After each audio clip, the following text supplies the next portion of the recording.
ஓம் சாந்தி. K Surajbhai அவர்களின் தாரணை வகுப்பு டிசம்பர் 9, 2025. நாம் இந்த உலகிலேயே மிகப்பெரிய அதிர்ஷ்டசாலிகளாவோம். நமக்கு எத்தனை உயர்ந்த அதிர்ஷ்டம் கிடைத்திருக்கிறது என்றால், பகவான் இந்த படைப்பில் எவ்வாறு தனது காரியத்தை செய்கிறார், எவ்வாறு அவர் தனது பாகத்தை நடிக்கிறார், எவ்வாறு மிகுந்த அன்போடு ஆத்மாக்களை அலங்காரம் செய்து தூய்மையாகுகிறார், வீட்டிற்கு அழைத்து செல்கிறார், நமது மூல நிலைக்கு நம்மை அழைத்து செல்கிறார் என்பதை நாம் தெரிந்து கொண்டு விட்டோம். பகவானையே பார்க்கக்கூடிய அழகான பாகம் இந்த டிராமாவில் நமக்கு கிடைத்திருக்கிறது. நமது மகிழ்ச்சிக்கு அளவே இல்லை. பகவான் நமக்காக மகிழ்ச்சியின் களஞ்சியத்தை எடுத்து வந்திருக்கிறார். குழந்தைகளே, என்ன வேண்டுமானாலும் எடுத்துக்கொள்ளுங்கள் என்று தனது அனைத்து பொக்கிஷங்களையும் நம் முன்னிலையில் அவர் திறந்து வைத்து விட்டார். இப்போது நாம் நமது புத்தியை எந்தளவிற்கு ஒருமுகப்படுத்தி மனதை அமைதிப்படுத்தி தன்னைத்தான் மாசற்றவராக ஆக்கிக்கொண்டு அந்த பொக்கிஷங்களை எடுத்துக்கொள்கிறோம் என்பது நமது கைகளில் தான் இருக்கிறது. தந்தையோ வள்ளலாகி வந்திருக்கிறார்.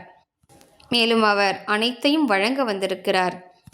நான் உங்களுக்கு அனைத்தையும் கொடுத்துவிட்டு வெறுமையாகி பரந்தாமத்திற்கு சென்று ஓய்வெடுக்கிறேன் என்று அவர் கூறுகிறார்.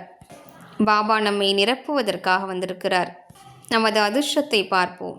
இந்த அழகான வாய்ப்பினை பார்ப்போம். எனக்கு என்ன கிடைத்து கொண்டிருக்கிறது, இன்னும் எனக்கு என்ன கிடைக்க வாய்ப்பு இருக்கிறது. மகிழ்ச்சியில் நடனமாடிக்கொண்டே இருப்போம். நமது இந்த மகிழ்ச்சியானது நமது மூளை நரம்புகளை கூட புத்துணர்வடைய செய்கிறது. நமது இந்த மகிழ்ச்சி நமது நோய்களை தீர்த்து விடுகிறது. நமது இந்த மகிழ்ச்சி நமது முகத்தில் ஜொலிப்பை கொண்டு வருகிறது. அதன் மூலம்தான் அதிகமாக சேவை நடைபெறுகிறது. உறுதியான எண்ணம் வைப்போம். நான் மிகவும் மகிழ்ச்சியாக இருக்க வேண்டும். உலக ஆத்மாக்களுக்கு மகிழ்ச்சி என்பது விலை உயர்ந்த பொருளாக இருக்கிறது. பெரிய செல்வந்தர்கள் கூட மகிழ்ச்சியாக இருப்பதில்லை. உறவுகளுக்கிடையே பதற்றம் அதிகரித்து கொண்டே செல்கிறது. காரிய விவகாரங்களிலும் பதற்றத்தின் சூழல் நிலவுகிறது. உலகில் அநேகர் மனரீதியான நோய்களால் பீடிக்கப்பட்டிருக்கிறார்கள். நாம் அவர்களுக்கு மகிழ்ச்சியாக இருப்பதற்கு கற்பிக்க வேண்டும். மகிழ்ச்சியின் தானம் அளிக்க வேண்டும். அனைவரது சோகத்தையும் போக்கும் அளவிற்கு நமது அதிர்வலைகளில் சக்தி இருக்கிறது. மகிழ்ச்சியில் நடனமாடுவோம். என்னை போன்ற அதிர்ஷ்டசாலி வேறு யாரும் இல்லை. நான் பகவானுடைய அன்பை அடைந்திருக்கிறேன். பகவானுடைய பாலனை அடைந்திருக்கிறேன். பகவானே இவ்வுலகில் அதிர்ஷ்டத்தை பகிர்ந்தளிப்பதை நான் கண்டிருக்கிறேன். அவர் ஞான நடனமாடக் கண்டிருக்கிறேன். இந்த படைப்பின் இரகசியங்களை அவர் விளக்குவதை கண்டிருக்கிறேன். ஆஹா, எனது அதிர்ஷ்டம்! மாயாவின் எந்த ஒரு நிழலும் நமது இந்த அதிர்ஷ்டத்தை பறித்துவிடக்கூடாது. நமது மகிழ்ச்சியை பறித்து சென்று விடக்கூடாது. ஏனென்றால் மாயை நம் பின்னாலேயே இருக்கிறது. அது நாம் மகிழ்ச்சியாக இருப்பதை பார்க்க விரும்புவதில்லை. சோதித்து பார்ப்போம். நாம் எப்படிப்பட்ட எண்ணங்களை உருவாக்குகிறோம்? எதனால் நமது மகிழ்ச்சி பறிபோகிறது?